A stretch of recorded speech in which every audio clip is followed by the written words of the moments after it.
सुन रहे थे?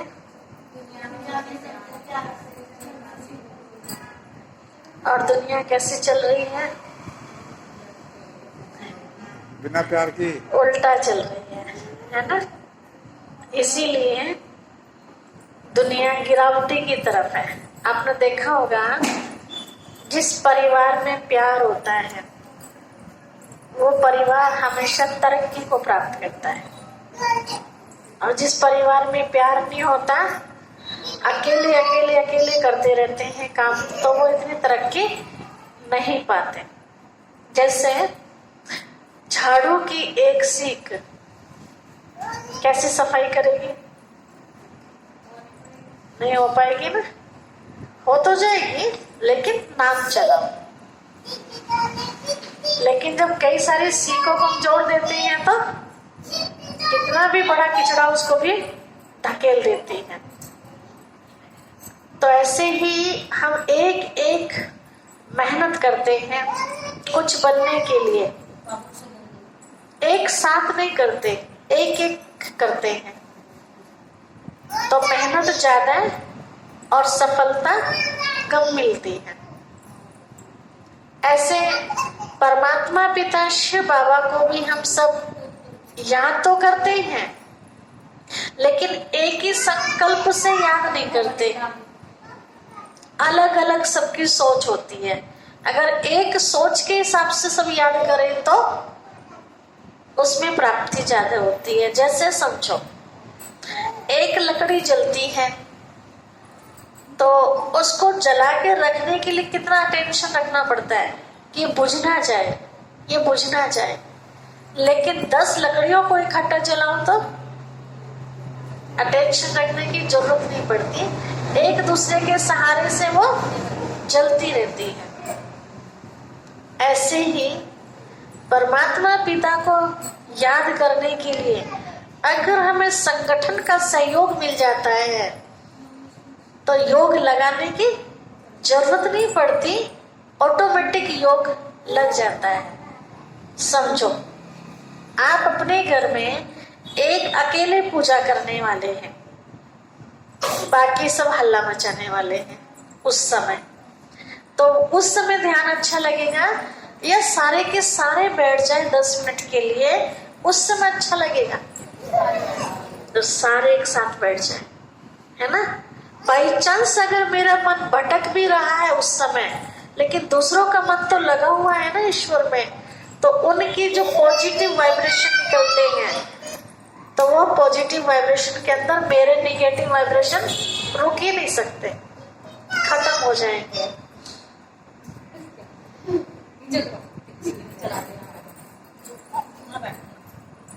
हाँ, वो उनको सहयोग दे रहे हैं ना, इसलिए हो रही गड़बड़। इधर आ जाओ बेटा, अच्छे बच्चे यहाँ बैठते हैं, आप भी बैठ जाओ। दिव्या जी,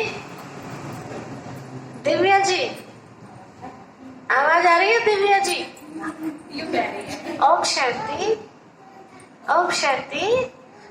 हाँ, ओम शांति करके बैठ जाते हैं, है ना? शांति से बैठ जाओ। जाते ओम शांति, ओम शांति, बैठ जाओ। जब बड़ी हो जाएगी बहुत अच्छा काम करेगी।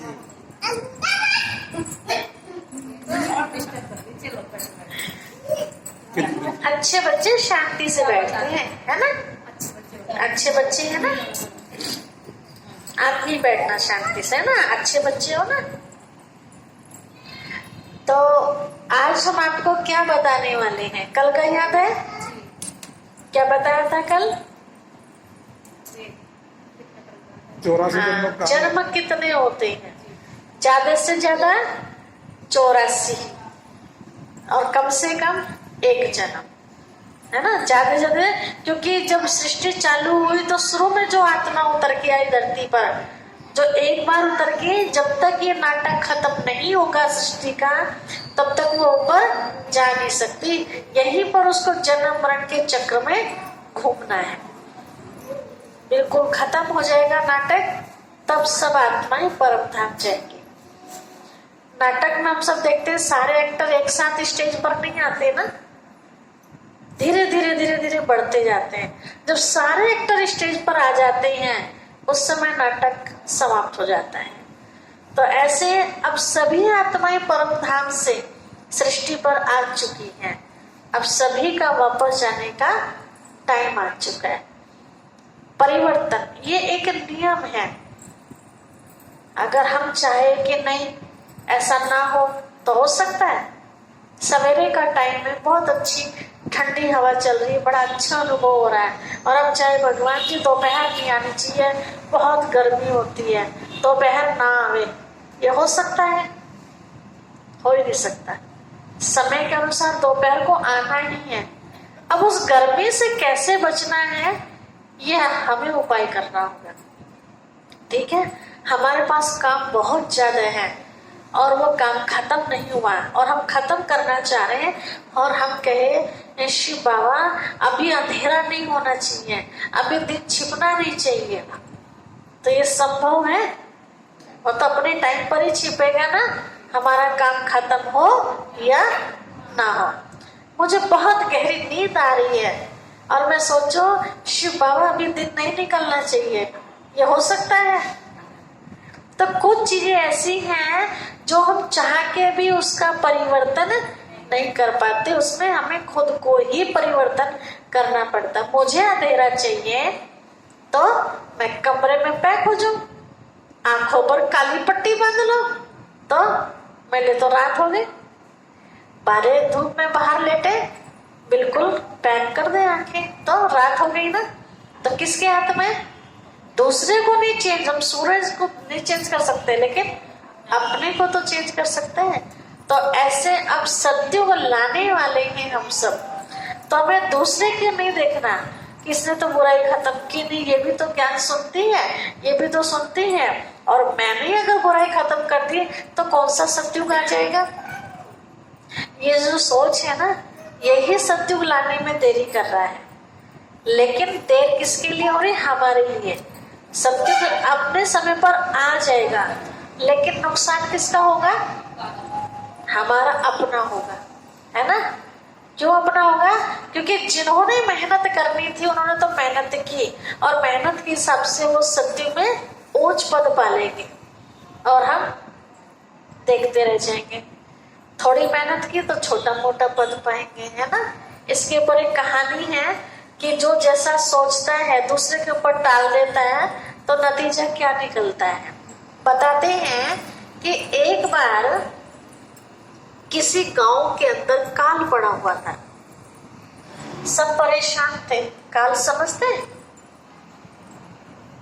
मतलब खाने पीने की चीजें उपजाऊ नहीं हो रही थी, तो उसके लिए उपाय ढूंढा, क्या किया जाए क्या किया जाए। बहुत सारे उपाय सुनने को मिले लेकिन कर नहीं पा रहे थे। तो किसी एक महात्मा जी ने उपाय बताया। क्या उपाय बताया? राजा को बोला कि आप अपने नगर में ये ऐलान करा दीजिए, एक कुआं खुदवाइए और उस कुएं के अंदर सब एक एक लोटा दूध लाके डालेंगे सवेरे 4 बजे, और उस दूध का प्रसाद तैयार करके वो गरीब लोगों में बांटा जाए। तो उनकी जो दुआएं मिलेंगी आपको, आपका यहाँ का जो काल आया हुआ है वो चला जाएगा, मतलब सब सुखी हो जाएगा। राजा ने कहा ठीक है, ये तो कोई बड़ी बात नहीं है, एक एक लोटा दूध ही तो मंगाना है। नगर में ऐलान कर दिया, सबने प्लान बना लिया कि भाई हमें सबको दुखों से मुक्त होना है तो एक एक लोटा वहां दूध पहुंचाना है सवेरे 4 बजे अंधेरे। किसी एक के मन में आया कि सब तो दूध डालेंगे वहां, अगर मैंने पानी डाल दिया तो क्या फर्क पड़ रहा है? किसी को पता थोड़ी ना चलना, क्योंकि किसी को देना तो है नहीं, हमें तो जाके उलटना, एक कोई कब आ रहा है, कोई कब आ रहा है, कोई कब आ रहा है। एक के मन में आया और उसने जाके वहां सबसे पहले पानी डाल दिया। अब एक के मन में आया, उसकी तरंगाएं कहां तक पहुंची मेरे मन में आया, तो मैंने आपको बताया ना पहले दिन ही कि जैसे हम सोचते हैं ना वैसी किरणें निकलती है। वो जितनी देर सोचते हैं उतनी दूर तक जाती है वो किरणें। मैंने सोचा अब मेरे बगल वाले को ही वो सोच पहुंच गई, संतोष बहन को पहुंच गई, मेरे नजदीक बैठी है ना, तो ज्यादा वाइब्रेशन किसको मिल रहे होंगे, इन्हीं को मिल रहे हैं ना। अब इनके मन में भी आ गया कि सब तो दूध डालेंगे, अगर मैंने पानी डाल दिया तो किसको पता चल रहा है। अब इनके नजदीक बैठी हैं आप, है ना, क्या नाम है आपका, सुमन बहन जी।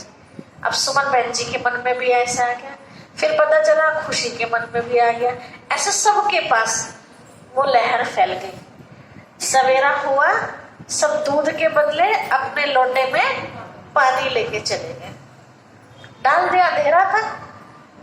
जब दिन निकला, राजा ने आके देखा भाई कुआं भर गया होगा दूध से, तो देखा झांक के, अरे दूध तो एक बूंद भी नहीं है इसमें। राजा को बड़ी परेशानी हुई ये चीज देख करके, चिंतन की, बोला क्या गया था, ये हो क्या गया।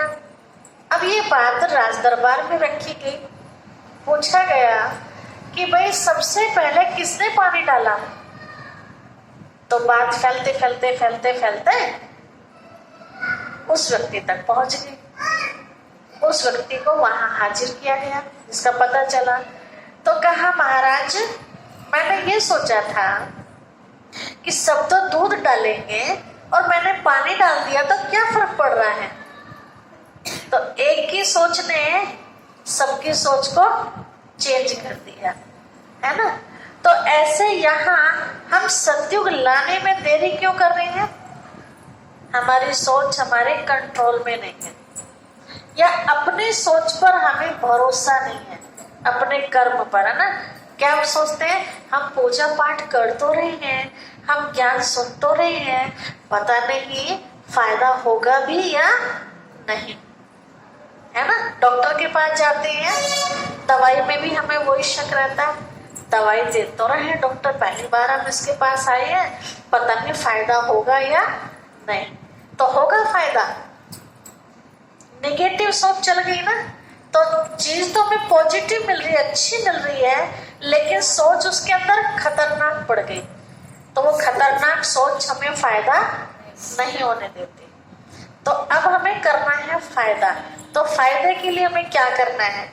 हर कोई सोचता है कि हमारा घर कैसा बन जाए, कैसा बन जाए हमारा घर, स्वर्ग या नर्क।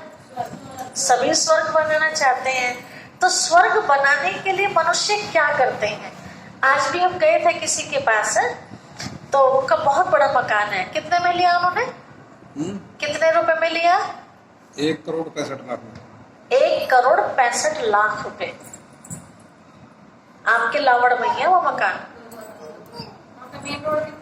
हाँ हाँ हाँ, देखा आपने, बैंक के सामने, बैंक के सामने 1,65,00,000 रुपए का बताया उन्होंने कीमत जी। अच्छा हाँ, बेच करके गए हैं वे, अच्छा उन्होंने बिक्री कर दिया, लिया किसी, लिया जो है वो कौन है, नहीं जो जिसने लिया वो भी लावड़ के लिए। हाँ वो भी लावड़, वो भी आपके कोई है, अच्छा सिर्फ ऐसे जानते, उन्हीं के घर पे तो गए थे हम, उन्हीं के घर पे थे हम। आश्रम बनाने की चल रही है इसमें। हाँ, तो आज देखने के बहुत बड़ा मकान है, ऊपर तक गई मैं, 3री मंजिल तक, और काफी अच्छा बना हुआ है। तो हर कोई चाहता है कि हमारा घर कैसा हो, अच्छे से अच्छा हो, है ना। तो अच्छा घर किसे माना जाता है, जहाँ प्यार मोहब्बत होता है। तो बात याद आई इसलिए कि अच्छा बनाने के लिए क्या करते हैं। तो बात चल रही थी उनसे, दुकान वालों से, कपड़े की दुकान है छोटे भाई की, उनके पास बैठे थे, मेरा तो मौन था, ये बात कर रहे थे, मैं सुन रही थी सारी बात, मैं तो केवल नजर डालने आई थी मकान के ऊपर। कहा कि भाई साहब हम ना जब इसमें गृह प्रवेश करेंगे तो पहले जागरण बोल रखा है देवी माँ का, और मैं चाहता हूँ आपने जो मंदिर में किया था ना, आप ऐसा हमारे यहाँ कर दो, देवियों की झांकी, देवियों की झांकी का। तो फिर बोले कि एक वो भी हवन भी करवाना है उसमें, क्योंकि वाइब्रेशन चेंज होते हैं ना, पहले कोई और फैमिली रह गई और अभी तो वहां लॉक लगा हुआ है, तो अच्छा वाइब्रेशन हो जाए तो उसके लिए हवन भी करवाना। तो हवन किस लिए करवा रहे हैं? वहां कोई भी अलाय बलाय जो भी होगी वो सब निकल जाए, निगेटिव पावर। तो अब वो नेगेटिव पावर कितनी देर खत्म हो सकती है? थोड़ी देर के लिए।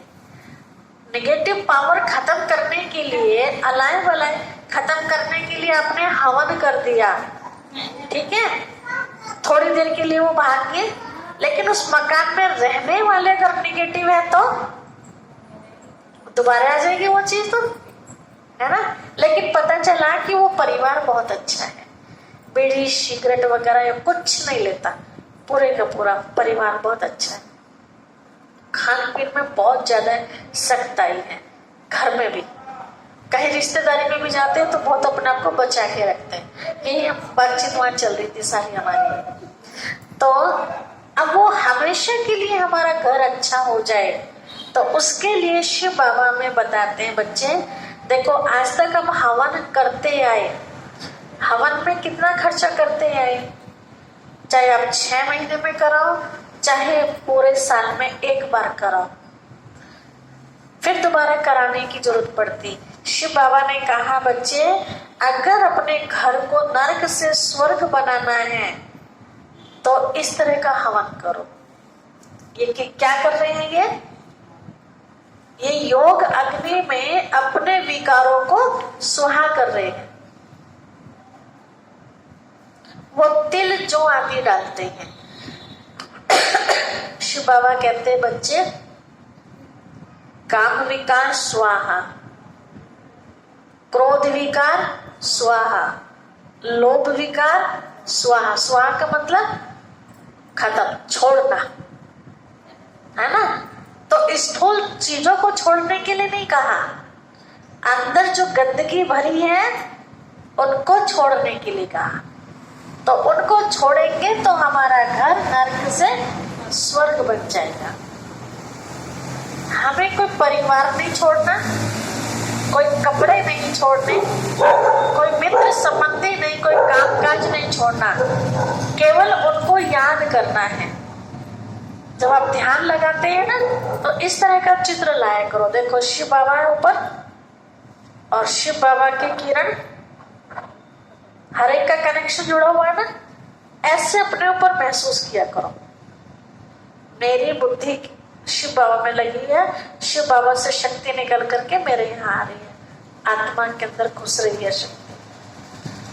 तो 5 विकारों को त्यागने का ये हवन है, इसमें कोई रुपये पैसे की बात ही नहीं है, किसी तरह का कोई धुआं आदि करने की जरूरत ही नहीं है। तो अब जो समय चल रहा है ये है प्रभु मिलन का गुप्त युग, जिसे कहते हैं पुरुषोत्तम संगम युग, मतलब पुरुष को उत्तम बनाने वाला ये समय चल रहा है।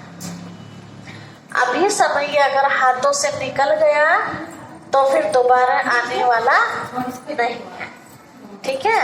तो घर को स्वर्ग बनाने के लिए क्या तरीका बताया कि 5 विकारों को छोड़िए, ठीक है।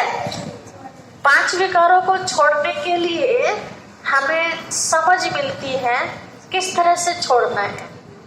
कई कहते हैं छोड़ना तो चाहते ही नहीं लेकिन छूटते नहीं है, तो क्या करें? तो उसके लिए शिव बाबा कहते हैं बच्चे ये रूहानी पढ़ाई है, इस पढ़ाई को पढ़ो। जैसे आप इस चित्र में देख रहे हैं, ये वाला सीन देखिए, बाप बैठ के दारू पी रहे हैं, छोटा भाई बड़ी बहन के ऊपर हाथ उठा रहा है, माँ बेलन से रोटी बेलने के लिए बैठी है, लेकिन किसे बेल रही है? बेलन होता है रोटी बेलने के लिए, ना कि बच्चों को। मम्मी बेलन तो नहीं मारती, नहीं मारती ना। किसकी मम्मी बेलन मारती है? किसी की नहीं मारती। बहुत अच्छी बात है ना। कई परिवारों में होता है ऐसा, मारती नहीं तो दिखा जरूर देती है। जब बच्चे परेशान करते हैं ना, रोटी बना रही होती है उस समय, है ना, तो गड़बड़ हो जाती है।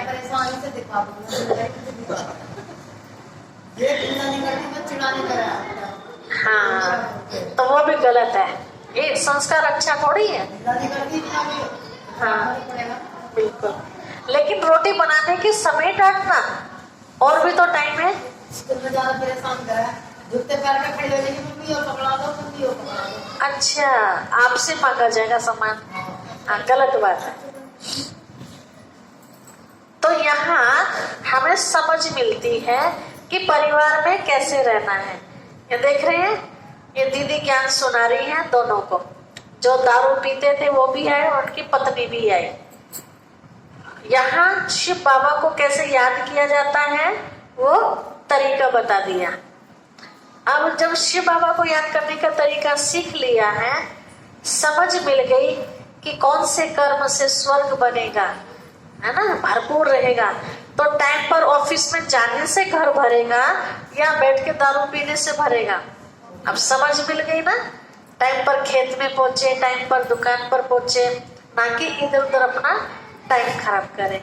तो फिर घर में पैसा आने लगा, यहाँ सूखी रोटी बन रही थी, फिर क्या बनने लगे, पकवान बनने लगे। पकवान किस घर में बनते हैं, जब बहुत पैसा होता है, पैसे की दिक्कत नहीं होती है ना, वहीं तो बनते हैं अच्छी अच्छी चीजें, नहीं तो सूखी रोटी खानी पड़ती है। तो किसकी याद में बना रही है वे, यहाँ गुस्से में बना रही थी, तो बच्चों को भी गुस्सा आ रहा था खा के, है ना। यहाँ किसकी याद में बना रही है, शिव बाबा की, तो खाने वाले बच्चों को भी किसकी याद आ रही है, शिव बाबा की, ऑटोमेटिक, है ना। फिर यहाँ देख रहे हैं बच्चे पढ़ाई लिखाई खेलना कूदना सब कर रहे हैं, तो किसकी याद में, शिव बाबा की याद में कर रहे हैं। देखिए, अन्न का मन के ऊपर बहुत गहरा असर पड़ता है। बताते हैं कि दिन भर आपने तपस्या की, समझो व्रत किया, है ना, और शाम को किसी ऐसे व्यक्ति के हाथ का एक टुकड़ा अगर आपने खा लिया, कैसा व्यक्ति, श्रद्धा जिसके अंदर नहीं है ना, गंदी आत्मा जिसको कहेंगे, पूजा पाठ क्या होता है मानने को तैयार नहीं, और चुगलखोरी करना, लोगों को सताना, बहुत कुछ गंदगी उसके अंदर भरी हुई है। उसके हाथ की रोटी हम तो तराजू में 2 पड़ले होते हैं, एक पड़ले में आप अपने दिन भर की तपस्या रखिए और दूसरे पड़ले में उस आत्मा के रोटी का एक टुकड़ा ही रखिए, तो भी भारी वही हो जाएगा। बताइए, इतना जहर उसके अंदर भरा होता है। तो इसीलिए पहले जो बड़े बुजुर्ग होते थे वो इस बात का ध्यान देते थे कि भोजन बनाने वाली जो खास हो वो पूजा पाठ वाली होनी चाहिए, अशांत वाली नहीं, क्योंकि जैसा खाना बनाने वाली होगी तो बच्चों के ऊपर भी वैसा ही प्रभाव पड़ेगा। ये तो भोजन की बात होगी, है। पानी के लिए कहते हैं जैसा पानी वैसी वाणी। प्रैक्टिकल एक बार बताते हैं कि एक साधु जी थे, कहीं जा रहे थे, तो जाते जाते उनको प्यास लगी, पास में कुछ प्रबंध नहीं था, चलते रहे बेचारे, चलते थे, को खेत पे थोड़ा सा दूर कोई दिखाई दिए काम करते हुए, उनसे पूछा कि भाई यहाँ आसपास कहीं पानी की व्यवस्था है क्या, बहुत जोर से प्यास लगी है। तो किसान भाई ने बताया कि आप थोड़ा सा इस साइड जाइए, आगे आपको कुआं मिल जाएगा। बोला ठीक है भाई।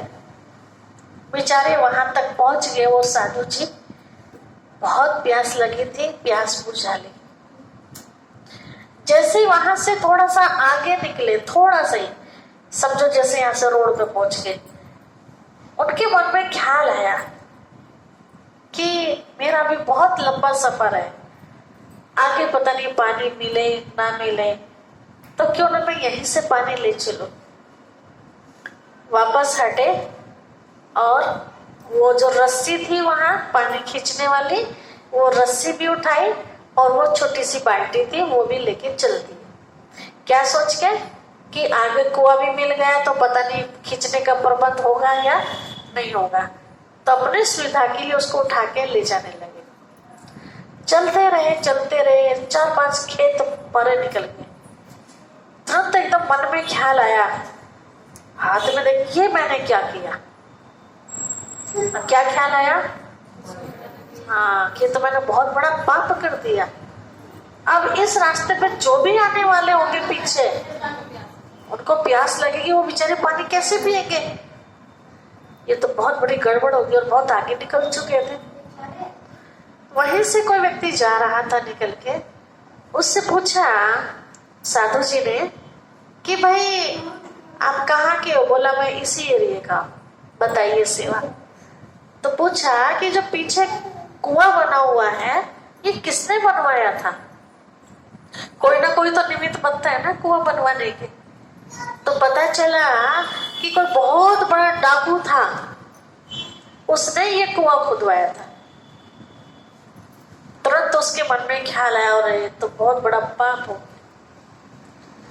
डाकू ने कुआं खुदवाया। कैसे पैसे लगे कुएं में? चोरी वाले। उसी के अंदर वो पानी है ना, तो पानी के सर अंदर वो पहुंच गया। तो उसने पानी पिया तो उसके ख्याल भी कैसे हो गए? चोरी वाले। वापस आया, उसको वहां रख के तो हाथ जोड़ के चला गया, प्रभु मुझे माफ करना, ये मेरे से क्या हो गया। अब दाग तो लग गया ना आत्मा को, भले वापस कर दिया है ना, तो उसकी सजा तो मिलेगी, छोटे रूप में मिलेगी, बड़े नहीं। तो बताइए, पानी का भी इतना गहरा असर होता है, तो बाकी चीजों का कितना गहरा असर होता है। इसलिए कहते हैं घर में जो धन आना चाहिए ना, बहुत ईमानदारी का धन आना चाहिए, बेईमानी का धन नहीं आना चाहिए। नहीं तो सबके मन कैसे हो जाते हैं? बेईमान। और बेईमान घर स्वर्ग बनेगा या नरक बनेगा? आज छोटी सी बेईमानी करी, कल को बड़ी करेंगे, परसों को उससे बड़ी, और धीरे धीरे सब जेल का मुंह देखते जाएंगे। जैसे घर भरा था वैसे घर धीरे धीरे खाली भी हो जाएगा। तो फायदा हुआ या नुकसान हुआ? तो बहुत गहरा नुकसान हो गया है ना। तो शिव बाबा बच्चों को सिखाते हैं, बच्चे घर को स्वर्ग बनाना है, तो उसके लिए आप देखते हैं कमल का फूल कहाँ रहता है? कीचड़ में रहता है ना। कि कमल के फूल की विशेषता रही है कि वो रहता कीचड़ में है, लेकिन कीचड़ जैसे ऊंचा उठती है, फूल और ऊपर हो जाता है, और ऊपर कीचड़, फूल और ऊपर। कीचड़ फूल को छू नहीं पाती, ये फूल के अंदर विशेषता होती है। फूल के नीचे जड़ में उसके रिश्तेदार रहते हैं। कौन कौन? कमल के फूल के नीचे जड़ में जानते हैं? जैसे कमल गट्टा, कमल ककड़ी आदि। कई बार सब्जी की दुकान पे आप देखते हैं सब्जी भी बनती है उसकी, वो सब कहाँ रहते हैं? उसके जड़ में, मतलब उसके जुड़े हुए